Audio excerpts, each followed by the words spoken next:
kemanakan dangalah pituah mama hidui barumah tanggo indak salamonyo indah. Kadanglah lapang, kadang sase datang, sabajo adab nan elok jadi pegangan. Jandi agi hati ka amarah, jandi bau lidah kanan menyakiti, katonan tajam lukonan padi, simpan raso jagolah hati.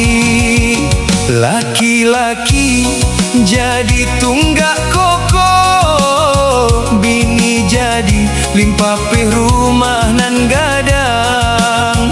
Kok basa tu raso joni ainan tulus, badai gadang pun bisa dilalui. Nan dicari dalam rumah tanggo bukan manang jo salah sajo, tapi kasabaran jo pangarati supaya damai basamo. Tapi kasabaran jo pangarati supaya damai sampai ke akhirat nanti.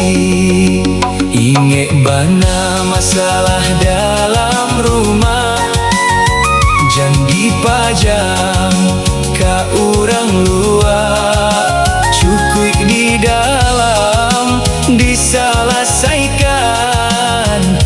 Jorun diang nan dingin jo hati nan lapang.